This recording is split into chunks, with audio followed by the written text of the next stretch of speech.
मित्रों, ये विश्व एक रंगमंच है। यहाँ पर नाटक चल रहा है और हर एक लोग इसके पात्र हैं। हम भी पात्र हैं और एक पात्र और दूसरे पात्र के बीच में जो संबंध है उसके कारण कहानी चल रही है। एक एक के बीच में संबंध है। परिवार परिवार में संबंध होगा, परिवार के बीच में होगा संबंध, ऑफिस में संबंध होगा, देश में होगा, अंतर्राष्ट्रीय संबंध होंगे, ग्रुप ग्रुप का संबंध होगा, देश देश का संबंध होगा, आदमी आदमी का संबंध होगा। तो यहाँ पर जो भी पात्र हैं दूसरे के साथ संबंध होने के कारण एक विषय कहानी कथा वस्तु चल रहा है और ये कथा वस्तु घर घर में चल रहा है, देश देश में चल रहा है, एक देश और दूसरे देश के बीच में चल रहा है। ग्लोबलाइजेशन है अभी तो अभी पूरे ही संसार में एक बड़ी कहानी चल रही है। उसमें अनेक कहानी के भीतर कहानी है। तो इस रंगमंच में हम भी हैं, इस नाटक पे हम भी हैं, एक पात्र के रूप में इस धरती पे हम भी हैं। तो हम क्यों हैं और हमारी भूमिका क्या है, इस बात को समझना है। तो इसको समझने के लिए पहले आप पात्र हो, इस बात को समझना चाहिए। और इस बड़ी कहानी में 3 किस्म के पात्र हैं। मुख्य पात्र हैं जो अपने को मेन पात्र कहते हैं, जिसको पूरा अधिकार मिला हुआ है, जो शासन कर रहे हैं, लीडर के रूप में बैठे हैं। तो जो ज़्यादा अधिकार प्रयोग कर रहा है वो अपने को प्रमुख पात्र बना रहा है। उसके पास संपत्ति है, धन है, ज़्यादा पावर है। और फिर इसमें सहायक पात्र हैं। सहायक पात्र वो हैं जिसको थोड़ा थोड़ा अधिकार दिया हुआ है, थोड़ा थोड़ा पावर दी हुई है, राज्य की नहीं, किसी प्रांत की, किसी ऑफिस की, किसी संस्था की। तो ऐसी कुछ न कुछ अधिकार मिला है, थोड़ा थोड़ा पैसे भी हैं। तो इस टाइप के जो वर्ग होंगे, लोग होंगे, वो सहायक पात्र है इसमें। और हम जैसे जो लोग हैं वो गौण पात्र हैं, जिसको कोई भी अधिकार मिला नहीं।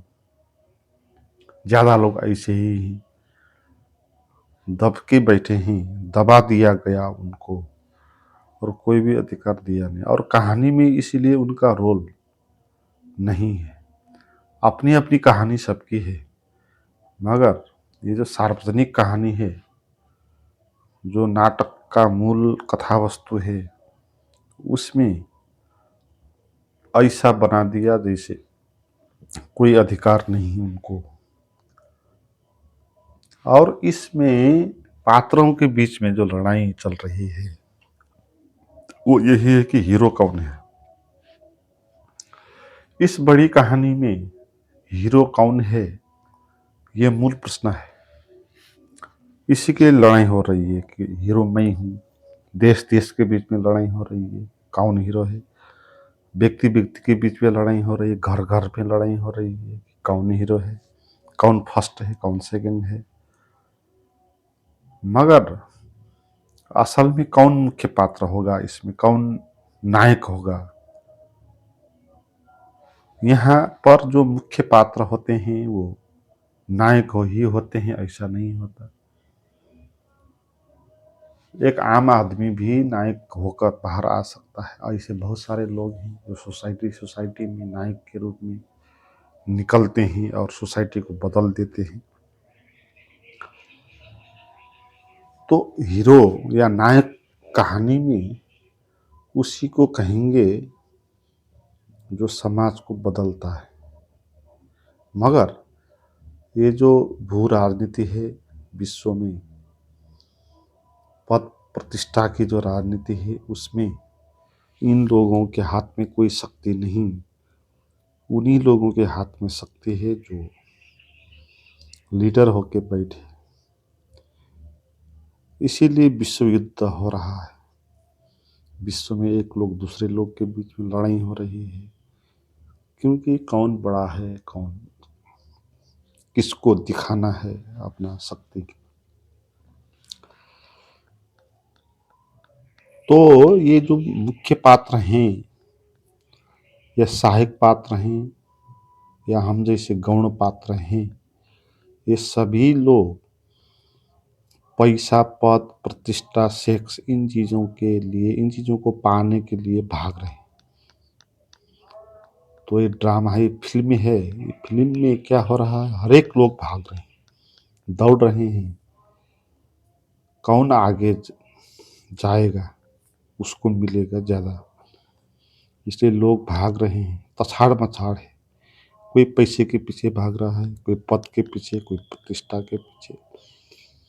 सबसे पहले वो पैसे के पीछे भागेगा, फिर सेक्स के पीछे भागेगा, फिर उसको पद चाहिए, फिर प्रतिष्ठा चाहिए। तो मगर किसी को ये चीज़ें मिल नहीं रहा, ये प्रॉब्लम है इस कहानी की। लोग भाग रहे हैं, जो आगे निकलता है उसको ज़्यादा मिलता है, मगर जिसको मिलता है वो भी खाली होता है, उसको भी कुछ नहीं मिलता, क्योंकि उससे ज़्यादा और पाने की मोह उसके भीतर पैदा होगी। फिर वो दौड़ता रहेगा, कभी रुकेगा नहीं। और जो नहीं मिल रहा है जिसको, वो कई लोग हैं जो डिप्रेशन में हैं, कई लोग सुसाइड भी कर रहे हैं। पात्र की स्थिति है, सभी लोग भाग रहे हैं पद, प्रतिष्ठा, मुनि, सेक्स, इन चीज़ों को पाने के लिए। जिसको मिल रहा है वो भी परेशान है कि और ज़्यादा क्यों नहीं मिल रहा है, इसके कारण, और भाग रहा है। और ज़िंदगी बहुत छोटी है। पात्र, हर एक पात्र को रोल दिया गया, टाइम दिया गया कि उस समय के भीतर ही उसको रोल निभाना है। तो मृत्यु के बाद मृत्यु, अब आदमी की मृत्यु जल्दी आ जाती है, जल्दी मरना हो जाता है। तो इस जीवन में जो भाग के जिसको मिल रहा है वो भी परेशान है, जिसको नहीं मिल रहा है वो तो परेशान है ही, उनको तो डिप्रेशन हो रहा है, सुसाइड कर रहे हैं। उसको ये सेक्स नहीं मिला, ये पैसा नहीं मिला, ये पद नहीं मिला, प्रतिष्ठा नहीं मिली, पास नहीं हुए, असफल हो गए। जो सफल हो गए हैं वो भी डिप्रेशन में है, क्योंकि उनसे बड़े आगे तो बहुत सारे हैं। तो इस तरह एक अंधाधुंध निरुद्देश्य लोग चल रहे हैं। तो इस कहानी का उद्देश्य क्या हुआ, किस लिए ये नाटक चल रहा है, इसका उद्देश्य क्या है, ये बात आएगी इसमें। तो इसका उद्देश्य कुछ है नहीं जीवन का। यहाँ पर लोग, पात्र बाध्य होते हुए कार्य करते रहते हैं। हर एक लोग वो जो करता है वो करने के लिए बाध्य है, क्योंकि उसको ये सब चीज़ें चाहिए, पद, पैसा, प्रतिष्ठा, सेक्स। तो इन चीज़ों को पाने के लिए कुछ भी करने के लिए तैयार है। इसलिए इन चीज़ों के नीचे दब के, इन चीज़ों से नियंत्रित होके, इनके गुलाम होके, बाध्य बनकर वो काम कर रहा है, और यही हो रहा है, और कुछ उद्देश्य नहीं। जैसे किसी को सेक्स चाहिए, तो आप जिसके साथ चाहिए उसको गुलामी कर रहा है, उसके साथ भीख मांग रहा है। जिसको पद चाहिए, प्रतिष्ठा चाहिए, वो किसी आदमी के साथ जाकर गुलामी कर रहा है। और हर इसी तरह इन विषय वस्तु के कारण गुलामी में है, और बाध्य होकर वो कार्य कर रहे हैं, और अंधाधुंध हो रहा है इसीलिए। और ये सत्य चल रहा है। और जीवन का उद्देश्य क्या है, अगर आप कहे तो यही सत्य दिखा देना है कि जो जैसा है वो बाहर ऐसा ही प्रकट हो रहा है। तो इसका उद्देश्य कुछ नहीं, एक चित्रण है चित्रित हो रहा है बाहर, लोग जैसे हैं भीतर, उसका बाहर रिजल्ट आ रहा है और उसके द्वारा एक कहानी बन रही है। तो जीवन एक आईना हो गया, फिर एक मिरर है, एक मंच है ना, तो मंच का कोई उद्देश्य है नहीं। जैसे एक पर्दा है, उसमें प्रोजेक्टर के द्वारा फिल्म दिखाई जाती है, उस पर्दा का कोई उद्देश्य नहीं, प्रोजेक्टर का उद्देश्य हो सकता है। मगर जो पर्दा है वो तो केवल झलकाएगी, जैसा है वैसे ही झलका देगी, जैसा उसमें लिखा है, जैसा उसमें चित्रित किया है वैसा ही दिखाएगी। तो जीवन एक पर्दा की तरह है, झलका देता है जैसा है। तो ये जीवन का उद्देश्य हम कह सकते हैं। यहाँ कोई भी उद्देश्य नहीं, चीजें झलक रही हैं जैसी है, और घर घर से, परिवार परिवार से, देश देश, अंतर्राष्ट्रीय संबंधों में, और एक बड़ा पॉलिटिक्स चल रहा है, और ये झलक रहा है यहाँ। और इसमें द्वंद्व क्या है, इस बड़ी कहानी में द्वंद्व ये है अहंकार का। हर एक लोग के भीतर अहंकार है। अहंकार का अर्थ है मैं बड़ा, मेरा बड़ा, मुझे ज्यादा चाहिए, जो भी अधिकार है वो मुझे मिलना चाहिए, जो भी पैसा है, पद है, प्रतिष्ठा है, ये सब मुझे मिलना चाहिए। क्योंकि इन चीज़ों को पाने के लिए भाग दौड़ है, पछाड़ मछाड़ है, सभी को नहीं मिल सकता, कुछ लोगों को ही मिलेगा। इसलिए उसको पाने के लिए दूसरे को नीचे दबाना होगा, दूसरों की टांग खींचनी होगी। तो ये संघर्ष हो रहा है, द्वंद्व यही है। भीतर भी द्वंद्व है, बाहर भी द्वंद्व है। बाहर भी लोग एक दूसरे के साथ लड़ रहे हैं, देश देश एक दूसरे के साथ लड़ रहे हैं। अभी विश्व युद्ध होने की खतरा भी चल रही है।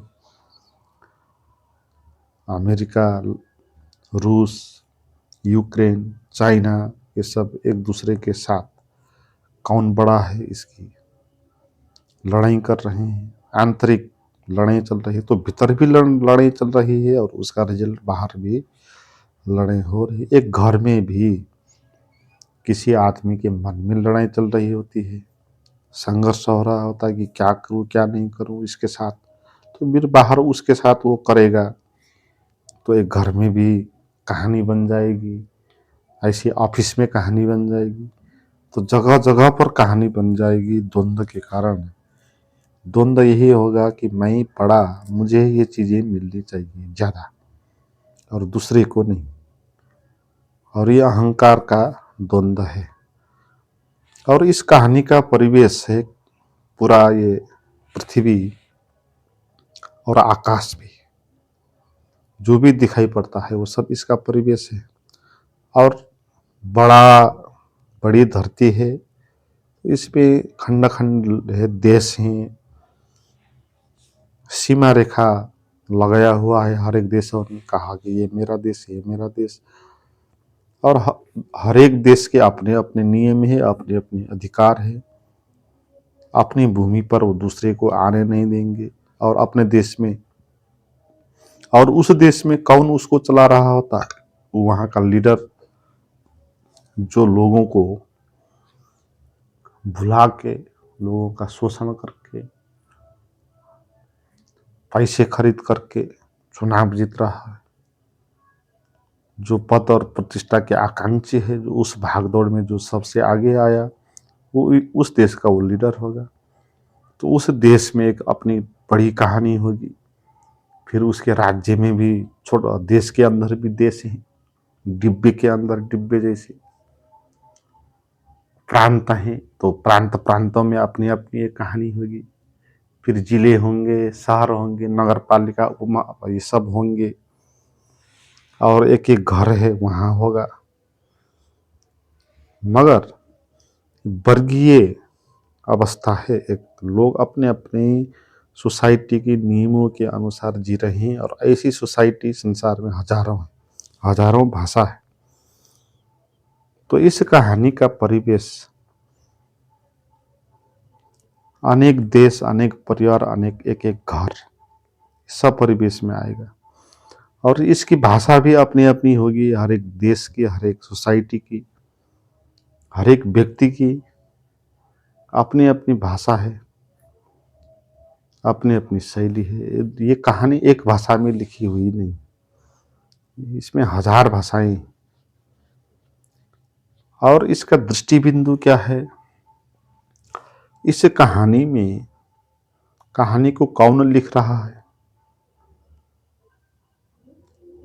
कौन इसको देख रहा है, ये बात महत्वपूर्ण हो जाएगी। और यहीं से हमको ये बात भी पता चलेगी कि हम कौन है, यहाँ किस लिए है, हमारी भूमिका क्या है।